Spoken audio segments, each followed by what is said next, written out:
those positions that are important but often underappreciated? Oh, let me just tell you this. Now, I was a special teams coordinator at Ole Miss, okay? And I learned really quickly the value of a long snapper. Sean was one of the guys I mentioned when I spoke from the podium, okay?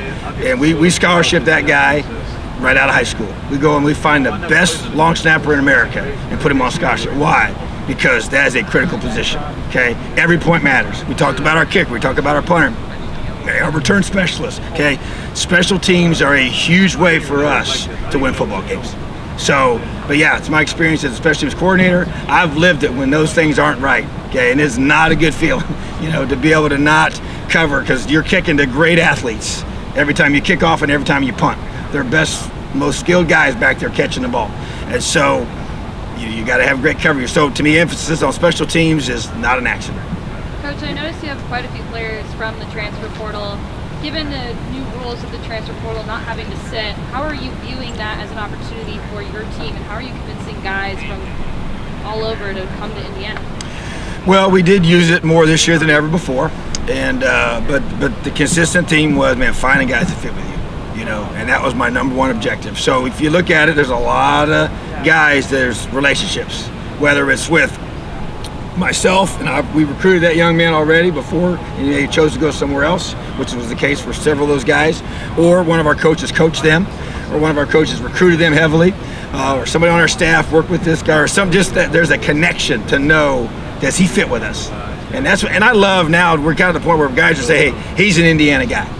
This guy fits with what you want in your program and what Indiana is all about. So getting that fit is number one priority, and it's just meeting needs, so I feel like that it allows us to be able to meet a need in a certain position to where we can maybe give some younger guys a chance to develop a little bit longer in that 1 year that they come, and gives us a chance to do that. So that's kind of how we use it, but we never want to do it at the expense of compromising the culture that we've created in Indiana. Mike said in a couple of weeks he's going to be able to do everything but live periods to start camp. I mean, how do you kind of phase him in to hopefully get him ready for September? Yeah, there's definitely a progression, and he's right where he needs to be with where our medical staff has put him. So to me, that's going to be very important, for sure, to get him in those positions and getting comfortable and get him around. But he's not going to get hit, okay, until September 4th, right? So that's a given, and that's not really any different than any other year, at any level of college or pro. So, but there's no doubt we're going to be closely monitoring that, but it's just keep building, so that way he's able to be full bore, game one. What do you balance, for instance, just in terms of fans? It's fans in the stands, people around. How special is that for you? It's going to be awesome. I mean, to me, that's college football. That's what makes it special. The environment that's created because of the fans. I hated the fact they couldn't be there with us last year, for such an amazing season. So, but yeah, I mean, I look forward to week one, even though we're not the home team. I'm looking forward to having fans, cheering everybody on, because that's what makes it what it is. So it was a very unusual circumstance, like none of us have ever had before, obviously. So, getting them back is huge, and we can't wait. 2 years ago, I asked you a Big Ten media days about recruiting around the country. How cool is that? Having major dudes all around the country, and getting these kids to come to IU, from all over the country, and experience with them. What's that like for you to bring these kids in and say IU is a special field? Well, I've always believed in my heart that we could do this at Indiana, and so it is awesome to be able to see that become a reality. And it's really awesome. I think about the 4 guys that we brought today. They all came believing in that. Okay, we had not broken through before they got here. So all these guys that came today, and all of our older guys, and really the majority of our team right now had a chance to come here. Even you think about even the guys that just came as true freshmen this summer. They had all committed to us prior to the 2020 season. So before we had all the great things happen this past year, they were already on board. So to see those guys rewarded for that and believing in it and coming here, because believing is one thing, but then you say, okay, I am coming to Indiana, then you put your name on a piece of paper, and then you came to be able to be a part of this thing. You showed the absolute ultimate level of commitment as a college player. You want to come here. You don't just these commitments now are just verbal, right? And so, but they signed and they came because they believed. And so to be able to see those guys rewarded for that, awesome thing. But we just got to keep finding more guys out there that want to be a part of this thing and believe in us. Mike, how just kind of going back to Mike, maybe both in terms of the injury and also the fact that on the one hand, he doesn't need a ton of reps because he's an experienced guy. On the other hand, you probably want to shake some rust off because he wasn't able to be as involved in spring. Just how do you balance basically how you use him and then, maybe where you kind of spread to some other guys, Jack, but even thinking about a guy like Donovan, getting him some reps as a third team. Well, there's no question. I think that's a very well thought out question for me because, we have to balance that and we have to rely on him. He's a mature young man. He's been here. He understands his body. So he's going to have to communicate with us how he feels, all right? And so the good thing about Jack, he got a ton of reps in the spring. Michael didn't take any full reps with the offense around him. So to me, that gave Jack a great opportunity. Now you got Donovan, who needs to get himself a lot of reps in fall camp. That's going to be part of the plan. So to me, we got to do a great job as a staff of maximizing our time, getting him ready. Like you said, he doesn't have to have as many as he maybe needed even a couple years ago because of his experience, but he's got to be sharp and crisp. And so we'll do that. Coach Sheridan's phenomenal at understanding how to do that, I believe, and he'll do a great job. What do you think the value was for Mike to do with flight school and the Manning Pass? I guess what did you sort of see or hear from those? Well, he came to me and asked me about doing them. Those different places reached out to me first, and so then we talked to him about it, and we felt like it would be very positive for him to do that, and he wanted to, and we wanted him to. So just being around other quarterbacks is great. Being around some of these great coaches as well, and obviously the Mannings themselves, and their expertise at the quarterback position between Eli and Peyton is pretty awesome to have, but I just want him to be around the other players. There are other quarterbacks from other schools and be counselors and be able to be a coach in that for those couple of days, and I just think it's good growth time, helps your leadership, and so it was a very valuable experience for him. Mobility. See or hear from that they like? Obviously I know the coaches put some video on and stuff. Pretty good reviews. What did you sort of see from him or hear from him? Well, I knew he had a great experience at both places, and there was such positive feedback from those that were there, running those places and those camps, and they just loved him. They love his personality. They love the way he interacts with the kids and the way that he just handled himself.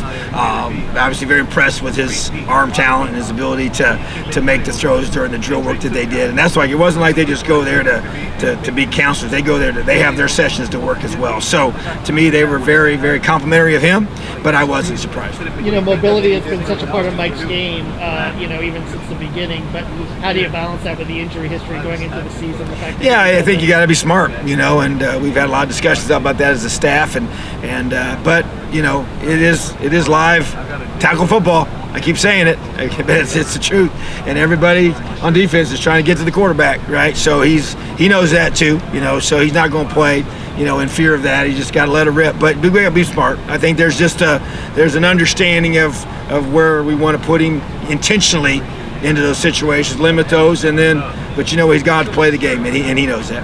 Just Mike's never not been a confident guy, but being in those settings where maybe he's around, he's invited to be around some of the other most prominent names at his position in college football. Do you think that sort of changes his approach, or maybe is it an element of maturity for him, a step of maturity for him looking around, sort of saying, I've earned this, I've earned being at this table, being at this level with these other guys, and something like the guys. Yeah, I think he's always been a confident guy. That's just, if there's one thing you think about Michael since the first day he walked in the door and I met him, it was just, he just exudes that confidence, and he has a quiet confidence about him. He has what I call, he's got that, he understands the moment's never been too big for him. Even from the first time he stepped out on the field and played as a freshman, and then when he had a chance to go, and you think about when he played against Michigan State a few years ago and just went down there, went up there and just played so well, and just with so much confidence and poise and just firing the ball both sides. But I just think that competitive greatness is what he exudes, and he just has the ability to be at his best when it counts the most. And so that is a confidence piece. That's that core confidence that you cannot teach. You just can't. We want it. We're all looking for it. You go find it in these guys, but that's something that a guy has internally, and it's our job to go find it and recruit it. But it's hard to implant it in somebody that doesn't have it. You mentioned having to get better in the run game. Especially beginning, just having to get better at the run game. That's obviously something you talked a lot about the spring as well.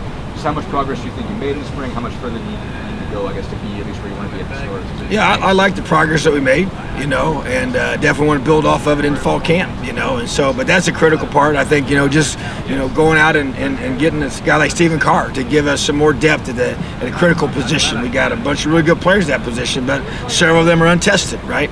And so that just gives us more, you know, opportunities now to be able to get guys in that position to make plays. So, because a lot of times you know, the O lineman for sure set the tone, but it's the guy with the ball in hands that's what makes it special. You know, the good Lord decides who the running backs are. Okay, so they're just it's a God-given talent to be able to take that football and make a guy miss. Okay, and get that ball into the goal line. So that to me is really, really, really, you know, the key is having the right guys with the ball in their hand and doing a great job of schematically giving our guys the best chance to be successful.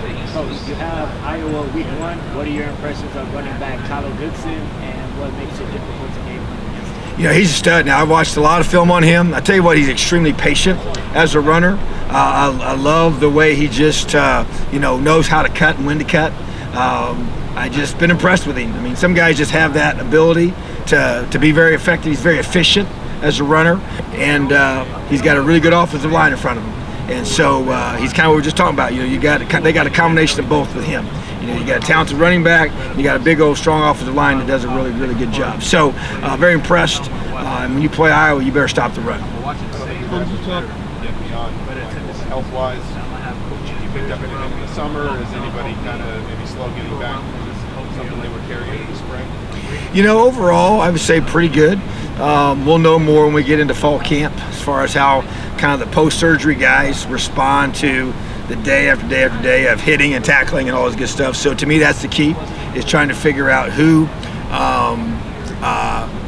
you know, has any effects from the spring. You know, but I think a lot of them need the reps. They need to be able to physically go out the first couple of days in helmets only and spiders, and then we can put shoulder pads on practice 3 and 4. And so we'll probably know more after practice 3 or 4. Coach, wasn't ready to like take over yet, but now seeing him as where are you when you're giving a speech after a game against Ohio State or whatever, that this will at some point probably be viral and that it's going to go out to millions of Yeah, I honestly, I definitely forget. You don't even think about it. I mean, it doesn't even cross my mind. And I think we'll probably be more aware of it as it becomes maybe more used. But I will say this, I don't really, I'm pretty comfortable with what I say and the way we say it. And to where, you know, there's certain things, you know, you're going to talk to your team about you don't want everybody to hear.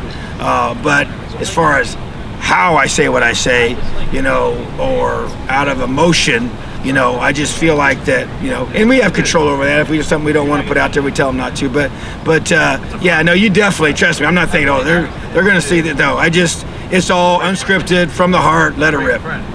Coach, in recruiting it, how is the NIL affecting it so far? And are you worried that some schools may overpromise and maybe you lose recruits that way? If they do, and when you say overpromise, that means that they will underdeliver, so then that will eventually hurt them. So I don't worry about that because I think time will kind of correct that. I've had very few people ask me in recruiting. I'm talking about parents. I've had very few recruits ask about NIL. Very few. So I'm sure we get more once they kind of figure out what the landscape looks like and how hey, this kid did this, and you know. So, but yeah, I've actually gotten less questions than I expected from recruits about it. The one good thing about going to Iowa is you get to participate in probably the greatest tradition in all of sports. Have you thought about that? Yeah, I think it's pretty cool. I mean, you know, when you think about something that places do, and you know, I just have a heart for kids, and you know, we've been a huge supporters of Riley Children's Hospital here, and our daughter was in Riley, you know, when she was younger for a challenging situation that she went through, and she's been involved in, you know, the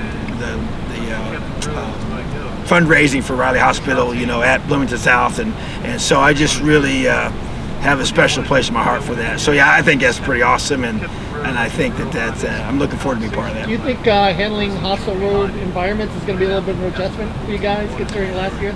Maybe for the true freshmen, I guess, but the older guys, I mean, they played in it, before, but they'll adjust. What position groups do you feel like will make the biggest strides coming out of spring? I always feel O-line, D-line.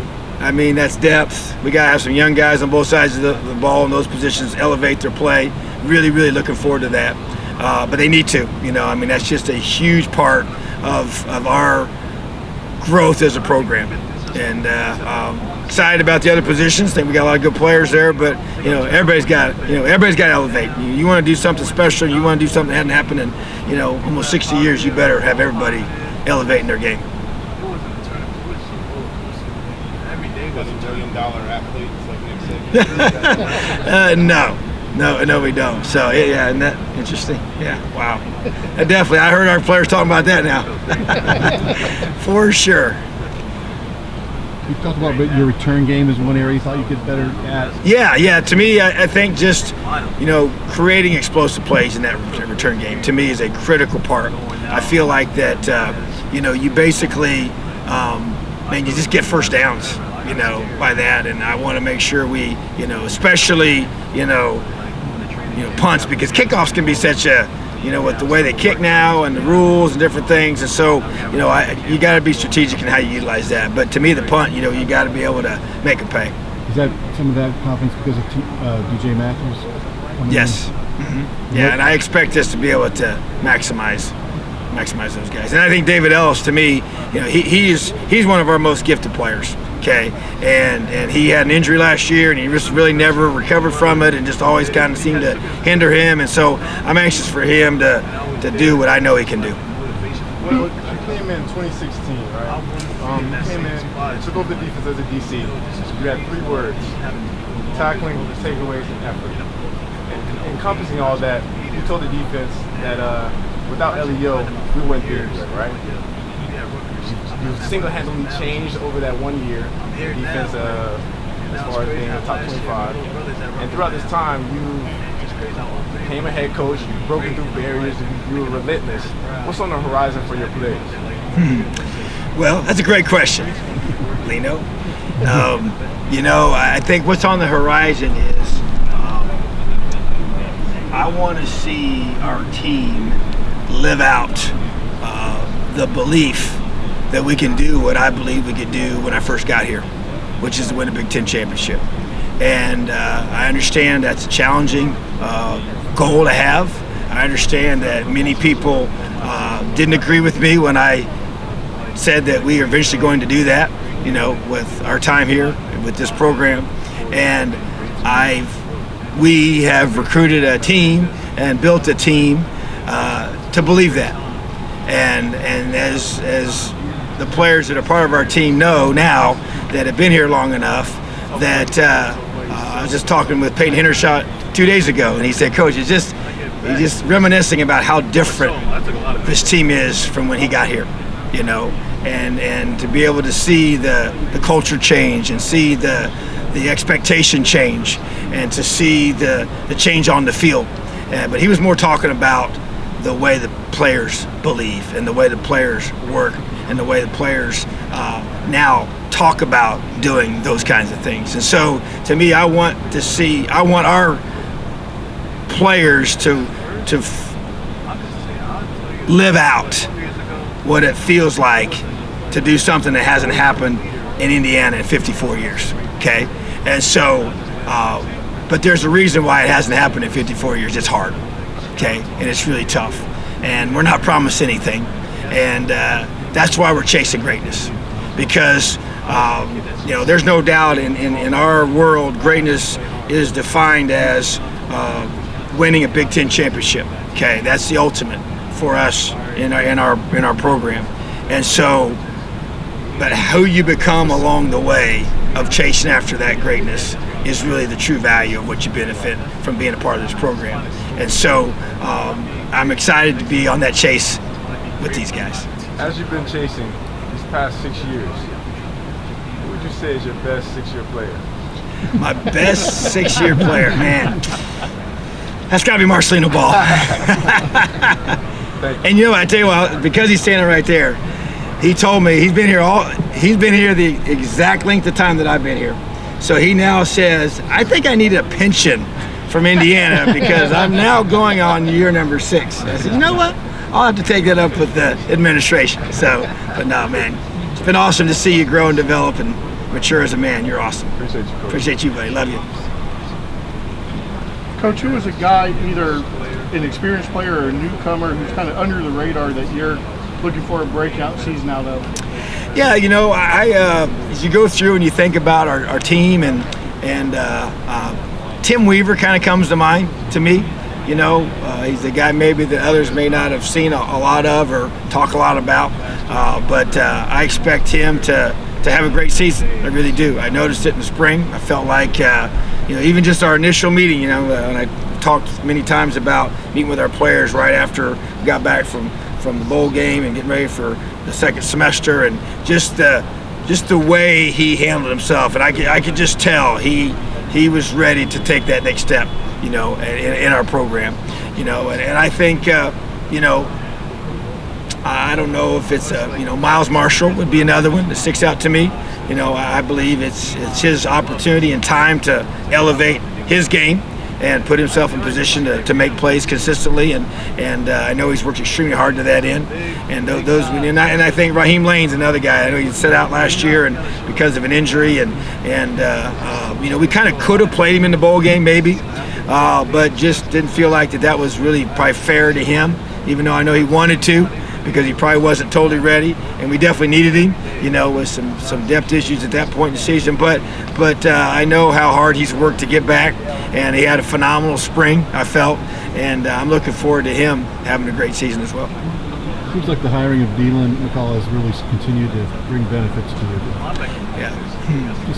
What has his impact been already on? Yeah, you know, it's been multiple. The obvious has been just his leadership, you know, and the presence he brings, you know, to the players, and the confidence and the experiences he's had have been pretty. I mean, you think about, he's coached in the last 2 Super Bowls, you know, and won one of them, which is not many guys can say that, right?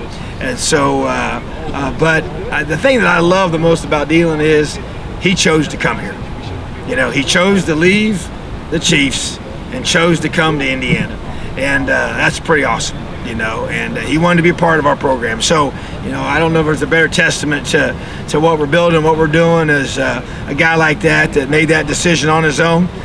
Didn't twist his arm, you know, but just when I talk about wanting guys that want to be here and that believe in us, that's a great example of that. Coach, the offensive line, I don't know if you've answered that question, but how important is it to get your best 5, even if they're playing in positions they might not have played in the past in games, but getting your best 5 players to play at the same time? Yeah, I think that's probably that's the objective, you know, and that sometimes is easier said than done, because you got to think about, okay, so if this guy takes all these reps at this position, you know, how does that affect him if he's does end up having to change back based on his experience and how easily he processes things, you know. So that's definitely a variable you have to deal with, but at the end of the day, you want to get your best 5 on the field, and that's going to be our goal for this season, and we'll see how that plays itself out. Coach, I'm sure you've been asked about Michael. I know you guys are limited in how much you can be around the players this time of the year, but I'm sure you've seen some of the Twitter videos at the Manning Academies, some of things. How encouraged by what you have seen? Not just, obviously we know he can throw the ball, but just the way he was moving, going side to side, the agility he was showing. I mean, how pleased are you with his progress coming back from the knee? Well, very pleased, you know, and I see him every day, and like I said, I don't see him throwing the football. That's the one thing we can't watch him do over the summer, but I watch him do agility drills and the conditioning, all different things that we do. So I wasn't totally surprised by seeing that. I know he's been throwing a lot with our players and with our player practices, and throwing with the receivers one-on-one time to them privately. So, you know, that's just, you know, he's a hard worker, and he's got big dreams, he got big goals for himself. So not surprised at all, but yeah, encouraged. You see that, you see him moving around and doing things like that, which is good. But that's what he needs to be doing this time of year to get ready to play in September. How pleased are you with him coming back from the third injury, a lot of guys, it's be hard to do. Oh, his persistence, his no doubt. mindset, his work ethic to come back and be ready, to be this far ahead and right on schedule, it looks like, for the first game. Grit, perseverance, and passion towards a long-term goal. I mean, that's what he's living out right now. And as hard as it's been, adversity is, hard. Nobody wants it, but we all know it makes us who we are. And so he's been, blessed with a lot of adversity to be able to shape him into a very special individual. So just been so impressed with him. He never hung his head. I know at first it was devastating. I get all that, but man, he just fought right back. So it just makes you respect him that much more. He's a special person. He's a great young man. But man, when you see guys live out that grit every day, when oftentimes guys say, you know what, it just isn't worth it anymore, because they know how hard the recovery process is and the rehab process is, and he's just doesn't complain. He just keeps coming back to work every day and keeps getting ready. National title game this year. How much does that mean to the state? Having the national title here, the CFP. Yeah, it's awesome. I think any time you have those type of events in your home state, it's an awesome thing, and football is important here in Indiana, and there's no question the Colts have totally transformed that. I was here as a kid before they ever got here, and so just know the difference. And then when Peyton Manning came here and how much he and that whole team and what Coach Dungy did and how that affected the whole state and high school football, youth football, everything like that. So it's anytime you have a chance to have those type of events in this in our state, it's pretty awesome. Coach, how important is it this year to be able to play Purdue once again after the open bucket game was canceled twice last year? Big deal. That was a tough one to have to not be able to play, and I think everybody would agree with that on both sides. And that's a tremendous game for us to be in, a great rivalry, a lot of respect for Coach Brahm and his staff and all that they do there. So yeah, we want to play that one again, and still hurts that we didn't get a chance to here this past year, but once again, that's something we didn't have any control over. So we can't control how we get ready for this next time we play them. Thanks, everybody. Thank you. Appreciate it.